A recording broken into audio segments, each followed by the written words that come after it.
Good one. Oh, here it comes, out of the weeds, out of the weeds. Look at this. Oh, what a snake. Look at that, look at that.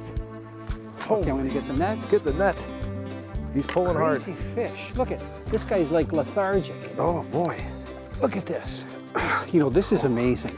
They're like snakes. Look at this. Okay, you hold them this time. See if you can get your hand underneath its gill. You gotta be very careful. Watch those teeth. Oh, they start thrashing. Yeah. When James said earlier, they're like an alligator or a croc, the way they start rolling in the water. So this one he brought out, look, I can't believe this. You set the hook so hard, the big worm hook, and the hooks just fall out. This is the 7th hook. Don't hold them over the water. We want to talk about it. Okay, you know what? We're going to get a measurement on this fish. Yep. We can see we got all our rods up here. It's a little messy, but not bad. Yeah. Okay, James, I have no idea how heavy these fish are. What's your guess? I know you get a lot of bass. If I had to say, I'd be a solid 8. You know what? He is 27 inches. Yeah. Now, I've seen guys kiss fish. Yeah. TV shows. You know what? In bass tournaments and 5-6 pounders, I'll kiss them all day. But I got to show the viewers. Look, is that a scary look? Yeah. I don't know if you can see any of the teeth. Actually, can you get the pliers? Yeah. We're going to try opening the mouth. They might fly out of my hands, but these things are so tough. It's got a lot of teeth, very bony mouth. No wonder we're having a hard time hooking these things. They're like the head of a snake. I've never fished for snakes, but this is the closest. And man, do they remind me of those bullseye snakeheads from Asia. Chunky, eh? So solid thick. Weight from the head to the tail. You can see a little bit of the camouflage color on its cheek. Some of them are really camouflage. I've caught them like where they're modeled. This one doesn't have that bright spot, just a faint spot. The very black one. I wonder if the spots have anything to do with male or female. You know, it could, because some of them, they're so bright and some of them are just lighter. Okay, I'm going to get them back. Where's the net? Here, you grab the net. Man, what elusive fish. You know what, James? I'm glad that we've been onto them. It's taken us a while to figure them out. Okay. Okay, I'm going to try this again, James. I'm going to hand you the net. Okay. There's no caudal peduncle. You know, to hold them? Look at this. Mammoth fish. Prehistoric. Man, it looks scary, eh? I'm trying to hold him up so that his back, there's nothing to hold on to. You know that, James? There's no caudal peduncle, he's just all tail. Look how thick he is. I mean, even if anglers see these guys in the water, they know it's not a normal fish. It's not a bass, just the way it looks. And look at this. Amazing. Watch them go right down. This is the way they bury themselves in the weeds.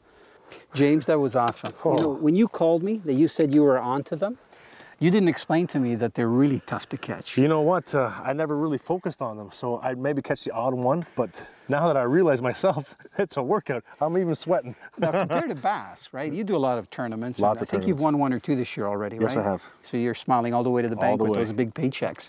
I mean, when you see a bass and you cast to it and it goes for your, you know, whether you're using a soft plastic or a pig and jig, they inhale it, you set the hook. You very seldom, you know, not hook them. Very seldom. You know, 1 out of 10, you know, they'll jump and spit that jig on me. I use big owner hooks and big hook sets. But why do you think these guys are so hard to hook? You know, this is the first time I really actually really handled one in a boat. And when you pick them up, you realize it's all bone and like hard super cartilage.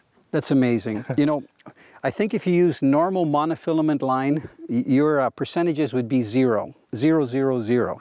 So both James and I are using braids, and we've got a couple of them on, and some of them are colored, some are gray. This one here is the Suffix, it's the new 832. And I've been trying to promote this because it's really the most revolutionary line when it comes to braid. There are 8 strands and 32 wraps. So you see this picture in the back, and 1 wrap is Gore-Tex. That's what that white, just so you know. And for some reason, it's really slippery. The other line that I've also been using is the titanium braid, and that's been around for a few years, and it's also very good. The reason we're using these, instead of using mono, there's no stretch, and we've gone to like beef rods, really heavy rods. Some of the rods are rated up to 50-pound test monofilament. And you have to have that. So we haven't been fighting the fish very much because we're just trying to hook them and get them in the net. Because as soon as they start thrashing and rolling and going sideways, the hook comes out.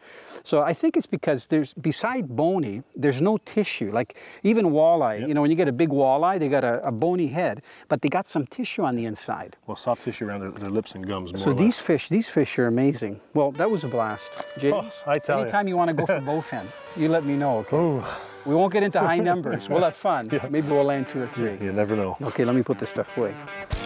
Canadian sport fishing has been brought to you by Suffix, the world's most hardcore fishing line. Yamaha outboards. Reliability starts here. Dickies. Guaranteed workwear since 1922. Lucky Strike.